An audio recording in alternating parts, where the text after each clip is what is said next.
Halo Prudensis, apa kabarnya? Mudah-mudahan pada baik-baik saja.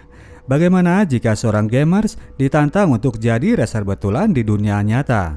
Ini yang menjadi kisah film Gran Turismo yang mengangkat cerita tersebut ketika para pecandu game simulasi Gran Turismo paling top sedunia ditantang untuk bisa tampil melawan top racer sedunia dalam racing betulan di sirkuit yang sungguhan.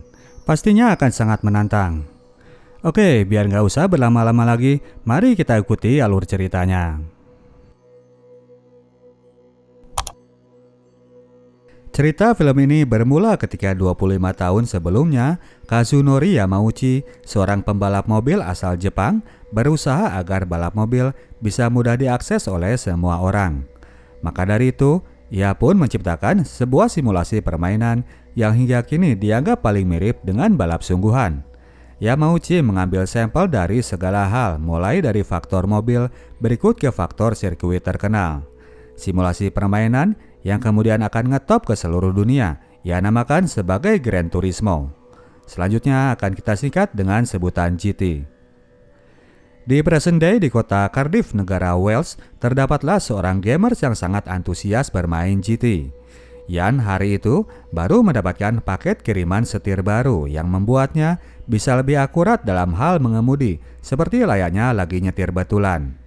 Anak ini sudah sedemikian edik dengan game tersebut. Steve Mardenborough, ayahnya Yan, yang mantan pemain Cardiff City, mulai miris melihat anaknya yang hampir jarang keluar. Ia pun mulai mengajaknya untuk bermain bola. Namun demikian, Yan tetap males, yang ingin ia lakukan hanyalah bermain GT. Apalagi sekarang, ia punya mainan baru yang membuatnya akan makin tak terkalahkan di sirkuit manapun.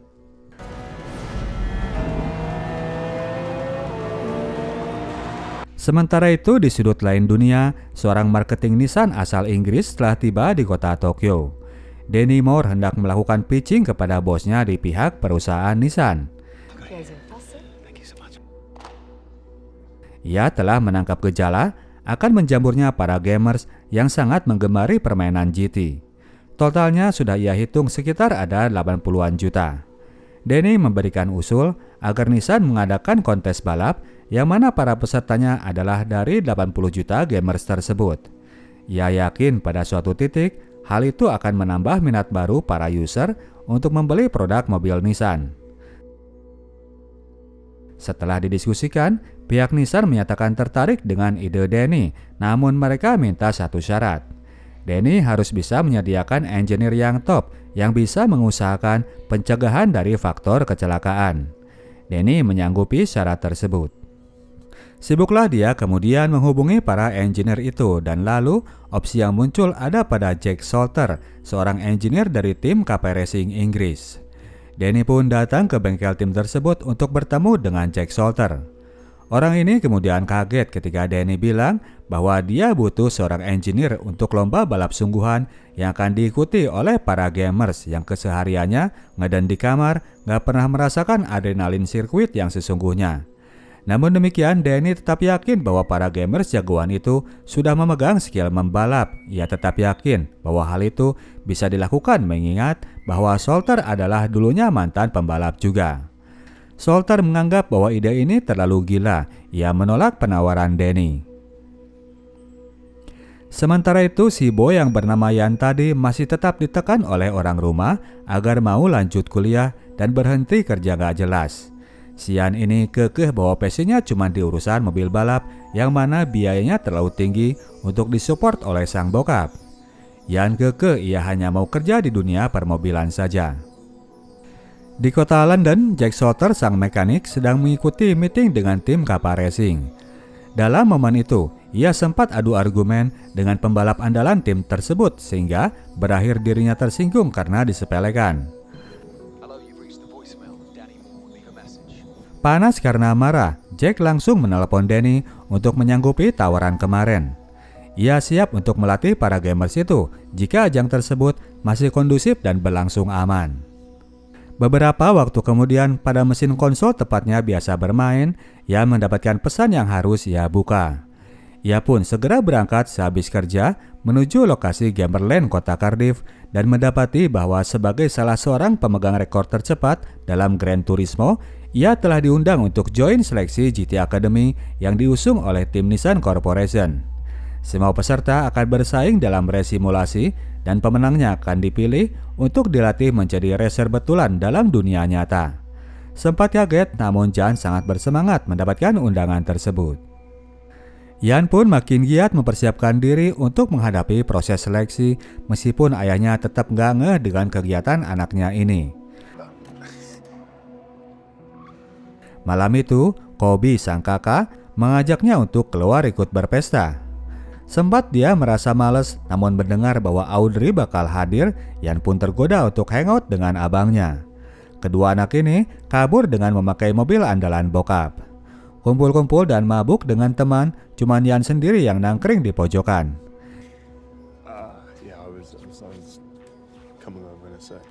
Yan lebih prefer ngobrol sama Audrey, seorang cewek yang juga aneh melihat kelakuan Yan main racing simulator setiap harinya. Pesta itu kemudian harus bubar ketika polisi datang melakukan penggerebekan. Karena kakaknya lagi mabuk, maka dari itu Yan pun yang kini pegang kemudi. Pada suatu titik, mereka kegep oleh polisi tadi dan diberhentikan di tengah jalan. Melihat bahwa kakaknya mabuk berat, Yan pun langsung ngegas biar gak berakhir diciduk oleh polisi itu. Yan menggunakan skill balap yang ia latih di Gran Turismo untuk memperdaya polisi patroli dan dia berhasil melakukannya. Setelah polisi tadi tak nampak lagi membuntuti, mereka pun segera jalan pulang. Apesnya, sang bokap ternyata sudah nongkrong di depan menunggui mereka. Esok harinya, Yan pun dihukum oleh sang bokap ikut kerja di bengkel kereta api. Menyangka bahwa hukuman itu akibat pecahnya kaca spion mobil, Yan pun awalnya nurut. Namun ketika ia mendengar bahwa alasan yang sebetulnya adalah karena Yan dianggap gak mikir masa depan, Yan pun langsung cabut. Ia segera datang ke Gamerland untuk ikut seleksi GT Academy. Yan mepet datang ke Gamerland, oleh karenanya ia pun telat start dan berada di urutan paling belakang. Namun sebagai top racer se-Inggris Raya, perlahan demi perlahan Yan pun mulai menyalip racer di depannya. Dengan skill kelas dewa, Yan pun merangsek masuk ke urutan depan, tinggal satu orang driver Spanyol yang masih ada di depannya. Yan akhirnya berhasil menyalip lawan di depan dan keluar sebagai pemenangnya. Jan Mardenborough dinyatakan terpilih untuk masuk GT Academy. Meskipun mendapatkan tantangan dari sang bokap, Jan tetap berangkat ke GT Academy yang dipusatkan di sirkuit Silverstone, Inggris. Telah hadir dari 20 gamers terbaik dari 8 negara yang berhasil masuk proses seleksi. Pemenang dari kontes tersebut akan direkrut untuk masuk ke tim Nissan. Jack Salter kemudian muncul dengan tantangan bahwa ia akan membuat mereka para gamers ini terbukti tidak bisa balap sungguhan. Berbeda dengan balapan di dalam kamar, balap sungguhan lebih butuh nyali dan kemampuan untuk membuat keputusan dalam waktu sepersekian detik saja. Gagal dalam melakukannya, maka nyawa taruhannya. Para kontestan kemudian mulai mencoba mengendarai mobil balap betulan itu, yang mana beberapa di antaranya malah jarang nyetir mobil. Para kontestan ini selain digojlok di atas sirkuit, mereka juga disyaratkan untuk tampil di depan kamera sebagai produk samping dari Academy, yaitu sebuah program reality TV. Nissan dalam kerjasamanya dengan Sony dan PlayStation menyelenggarakan program ini dari tahun 2009 sampai 2016 yang lalu. Para kontestan diminta testimoninya selama ia berada di atas sirkuit dalam melakukan pelatihan. Di luar skill berkendara, mereka juga digojlok dalam urusan fisik. Kelelahan saat sedang membalap, fokus mereka akan turun dan mereka beresiko membuat keputusan yang fatal. Jack terus membuli para gamers ini yang kebanyakan duduk depan laptop. Sekalinya nggak duduk, cuman ke dapur ngambil es krim dalam kulkas. Selain fisik, para gamers juga dilatih insting dan refleksnya. Setelah menerima semua materi pelatihan, para kontestan kemudian dibalapkan dan beberapa di antaranya kemudian terpaksa harus pulang. Di selang itu, kejutan fisik tetap dilakukan bahkan lebih keras. Beberapa di antaranya gagal karena hal tersebut. Dalam sebuah latihan untuk menyalip, Jan terlihat meragu dan kurang pol melakukan salipannya. Mobilnya pun akhirnya menabrak barir pelindung, sementara sang instruktur sedang ada bersamanya. Jack pun ngadat, ia mendapat abisian karena mentalnya yang lembek itu. Momen itu kemudian jadi bahan review di pertemuan berikutnya. Yan yang merasa jadi objek yang disalahkan, menyalahkan rem atas terjadinya insiden tersebut.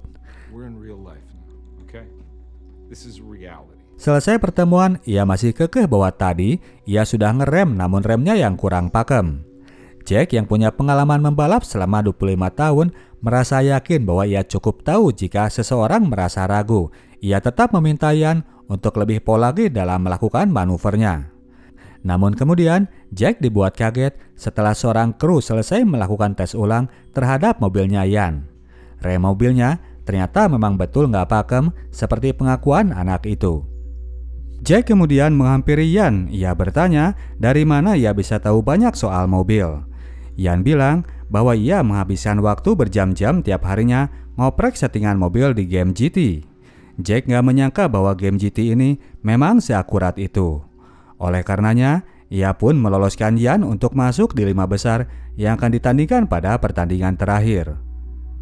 Hari itu pertandingan final akan dilakukan 1 pembalap Inggris, Spanyol, dan Korea melawan 2 pembalap Amerika, yang mana salah satunya ada Matty Davis yang merupakan favorit tim marketing karena kecakapannya tampil di depan kamera.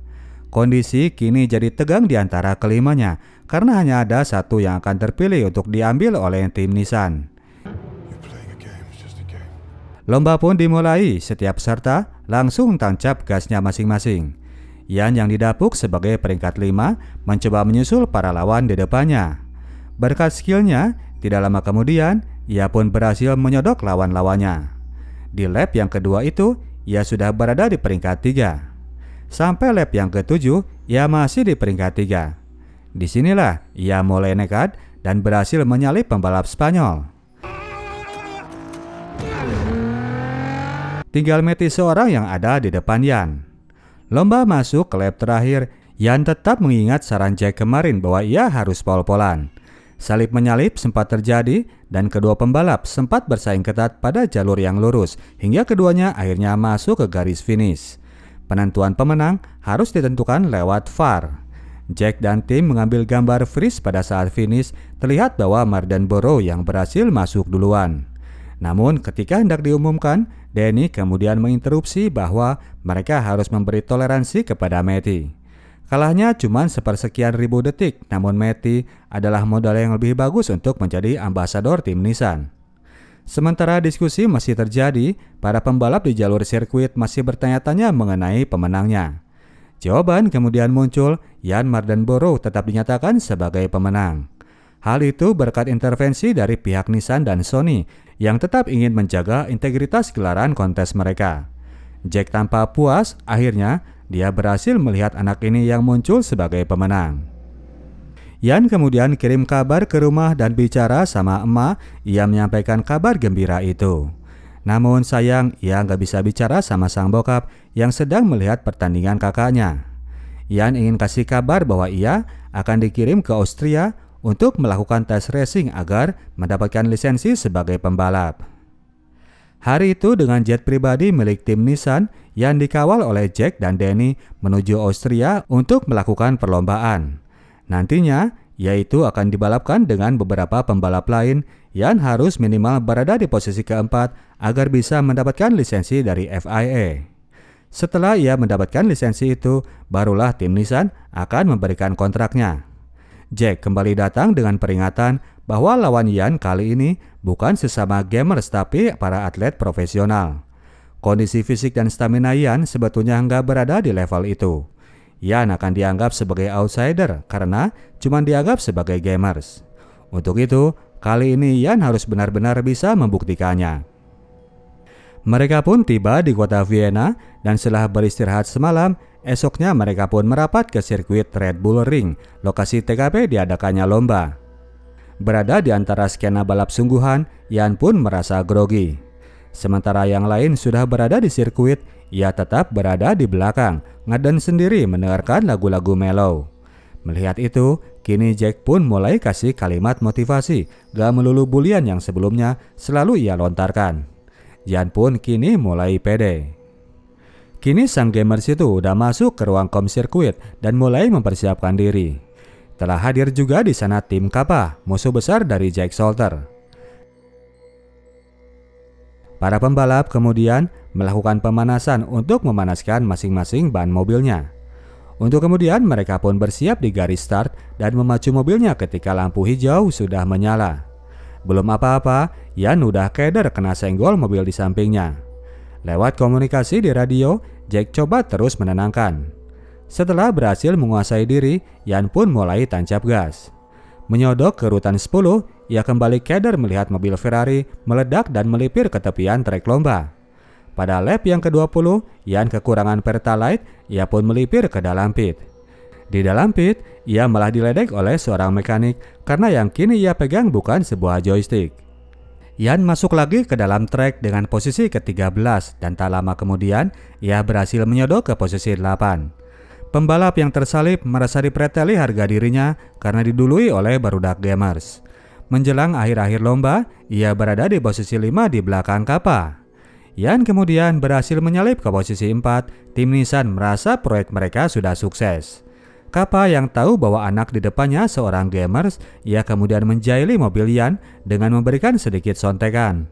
Yan langsung panik dan mobilnya langsung muter keluar trek lomba. Lomba itu akhirnya berakhir dengan Yan berada di posisi paling bocot di posisi 27. Danny mulai mempertanyakan pilihan mereka mengambil Yan, namun demikian Jack yakin bahwa Yan masih tetap butuh waktu. Untuk 6 race selanjutnya, ia akan lebih memforsir fisik dan stamina anak gamers itu. Di sirkuit Hockenheim, Jerman, kini Yan berusaha lagi mempersiapkan diri. Pada lomba kali ini, masalah kemudian timbul pada radio komunikasi. Yan berakhir tiba di posisi ke-23. Di sirkuit Trentino, Italia, Yan mengalami perbaikan meskipun tetap jeblok di urutan ke-17. Berikutnya di Istanbul, ia masuk ke peringkat ke-8. Namun di Barcelona, mobilnya malah terguling dan gak berhasil masuk finish. Pada kesempatan terakhir di sirkuit Dubai, Yan makin dapat tekanan karena dianggap memang gak mampu. Gamers harusnya tetap jadi gamers main balap di samping kasur. Pada kesempatan kali ini, Nicolas Kappa memang terus membulinya. Ia sangat bertekad untuk menyingkirkan gamers dari arena balap dunia nyata. Sempat berada di belakang, Yan kembali coba menyodok ke depan menempel Kappa. Pembalap Prancis ini kembali ngasih bulian. Ia menjebak mobil Yan untuk berada dalam himpitan. Pada kondisi inilah mental yang akan bicara. Jack meminta Yan untuk melakukan sesuatu. Yan melepaskan diri dari himpitan lalu menyalip dari samping. Kini gamers ini sudah berada di posisi 4. Kappa yang nafsuan ini nekat menyusul balik. Ia gaspol dalam kondisi yang tidak memungkinkan. Akhirnya mobil ini pun menabrak mobil di depannya. Mobil Kappa hancur dan terlontar, bannya menimpa kaca depan mobil Yan. Gamers ini pun terpaksa melipir ke pit dulu. Setelah itu Yan pun kembali masuk ke dalam trek balap dan harus bisa mempertahankan posisinya di urutan keempat. Setelah melalui pertarungan yang ketat, akhirnya Yan berhasil mempertahankan posisinya untuk merebut lisensi FIA.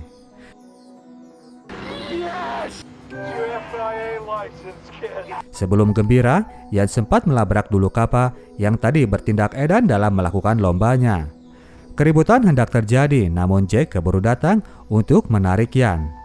Daripada ribut, lebih asik kalau mereka merayakan. Jack kemudian menemani Yan untuk merayakan keberhasilan tadi. Mereka mojok berdua di sebuah bar.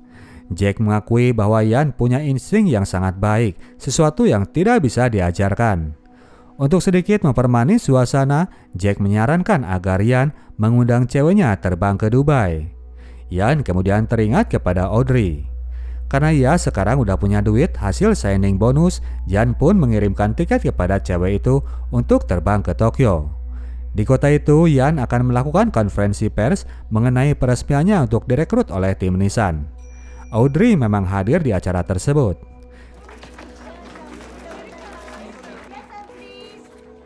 Ribet terus dikurung oleh wartawan, Danny membantu agar mereka berdua bisa segera menikmati suasana kota.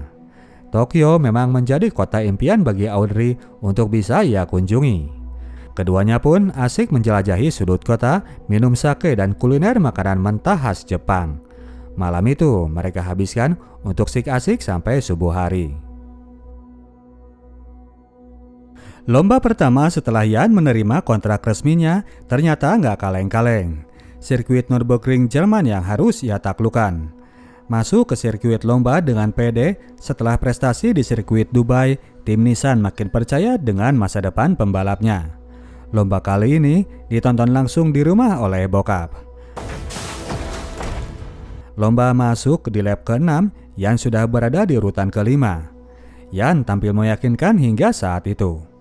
Melaju hingga beberapa meter berikutnya, Jan berhasil menyodok ke depan dan berada di urutan kedua setelah berhasil menyalip Kappa.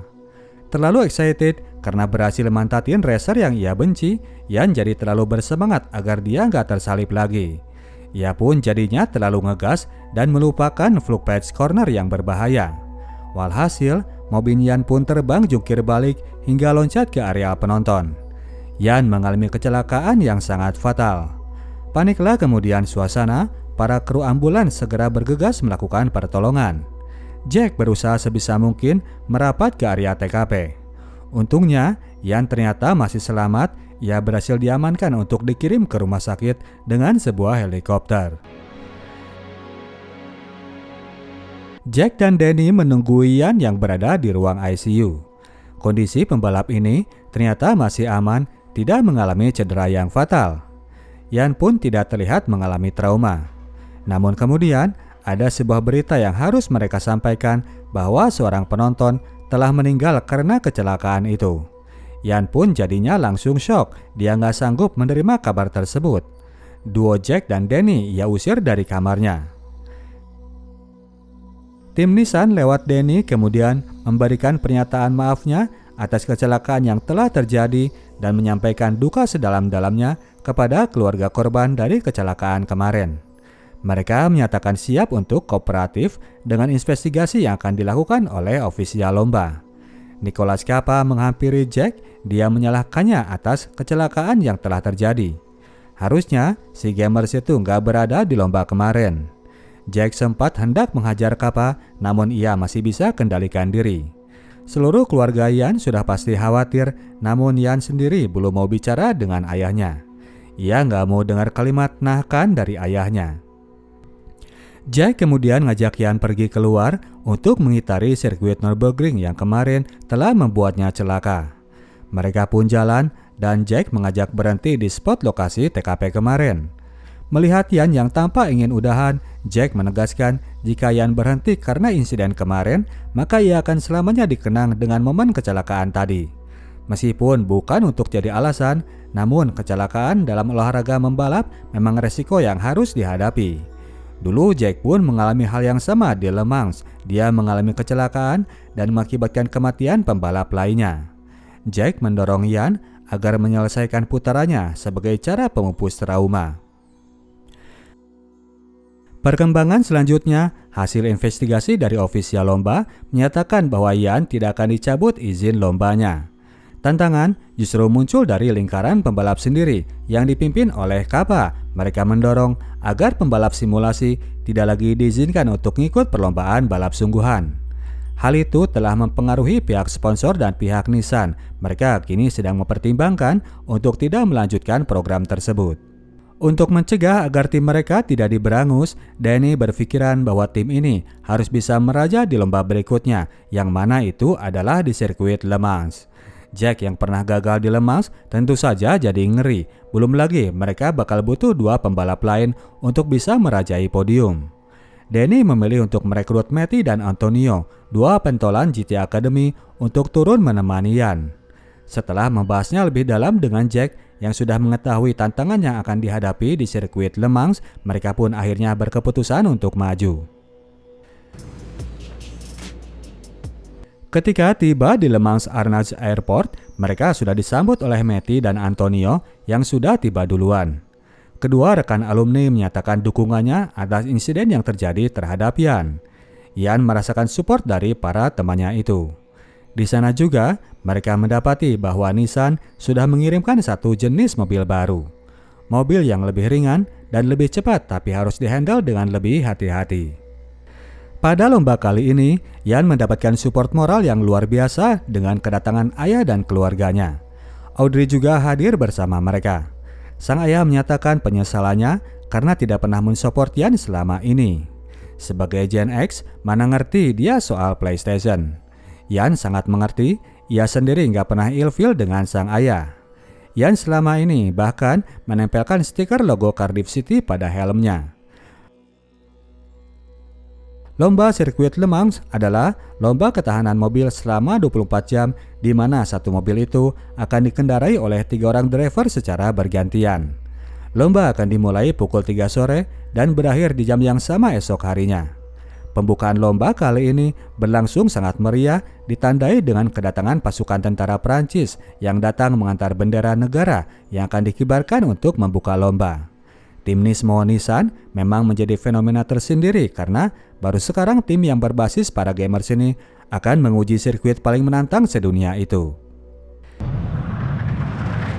Semua mobil kemudian melaju untuk melakukan formation lap sebelum nantinya mereka akan masuk pada start lomba. Karena lomba ini bersifat maraton, maka para driver tidak akan langsung pada gaspol. Mereka hanya akan berusaha jaga posisi sampai semalaman sebelum besoknya mereka benar-benar adu balapan. Namun demikian, perlombaan pun tetap berlangsung sengit. Pada kelokan pertama saja, sudah ada 2 mobil yang saling bertabrakan. Masuk kemudian ke jalur Mulsanne Straight, jalanan lurus nan panjang yang biasa dipakai ngegas untuk meninggalkan lawan. Yan yang merasa sudah hafal dengan trek ini langsung ngegas memacu mobilnya. Berhasil meninggalkan lawan, ia kemudian menemukan mobil Sulin berada di depannya. Pembalap Jerman ini yang berusaha agar tidak tersalip, kemudian coba memacu, namun malang ia malah menabrak mobil yang berada di depannya. Mobil Sulin pun terbang dan menabrak barir pelindung di pinggiran jalan. Mobil itu pun terbakar. Untung drivernya bisa merangkak keluar dari dalamnya. Seiring dengan itu, pertolongan pun datang untuk memadamkan mobil tersebut. Yan yang jadi panik melihat kejadian tragis tadi yang terjadi di depannya coba ditenangkan oleh Jack bahwa drivernya pun selamat tidak terjadi apa-apa. Meskipun demikian, mental Yan langsung sember jadinya, ia pun jadi keder habis, mobilnya makin melambat dan tersusul oleh mobil di belakang. Hal itu membuat tim Nissan jadi panik. Jack berusaha keras mengembalikan semangat Yan karena mobil itu makin lama seperti terlihat hendak berhenti. Jack pun berpikir keras dan muncullah kemudian suara lagu-lagu mellow yang biasa jadi penyemangat Yan sebelum lomba. Lagu itu adalah sebuah lagu dari Kenny G dan sebuah lagu dari Enya yang memang cukup aneh untuk dijadikan lagu pengobar semangat. Yang dirasakan Jan, ia jadi malu karena ketahuan modal. Ia pun jadi marah sama Jack dan amarah itu menjadi bahan bakar yang memacu kembali semangatnya. Ia pun kembali memacu mobilnya. Jan kembali menjadi seorang racer yang sebelumnya. Momen tadi malah jadi bonus karena kali ini Yan bisa lebih pol dalam menggunakan skillnya. 3 jam lomba itu berlangsung, tim Nissan sudah berada di urutan ke-12.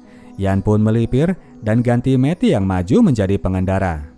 Durasi 8 jam, tim Nissan sudah maju ke urutan 9. Masuk ke waktu malam, cuaca pun turun hujan. Tantangan akan makin berat. Dalam kondisi itu, Yan malah makin on fire. Ia membawa Nissan masuk ke urutan 8. Masuk ke durasi 16 jam, Nissan sudah berada di urutan keempat. Masuk ke waktu pagi hari, Antonio Cruz mulai agak melambat karena mengalami kram. Jack pun langsung menyuruhnya melipir, Yan sekarang akan masuk lebih cepat. Namun seperti juga para driver, kru pun mengalami kelelahan yang mengakibatkan sebuah spare part menggelinding saat Yan hendak meluncur.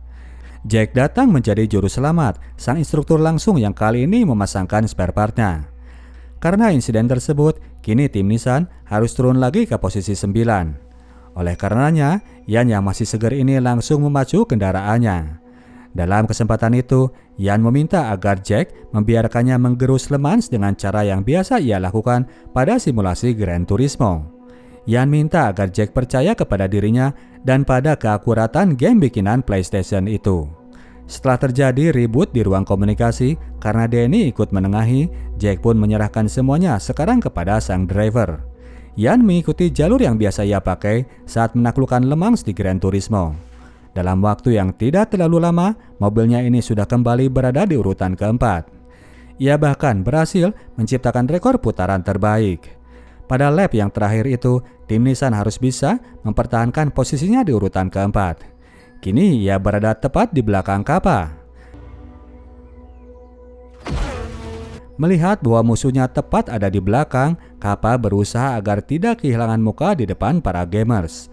Ia kepot-kepot mobilnya untuk menghalangi Ian, namun sang gamers ini sekarang tidak bisa dihentikan.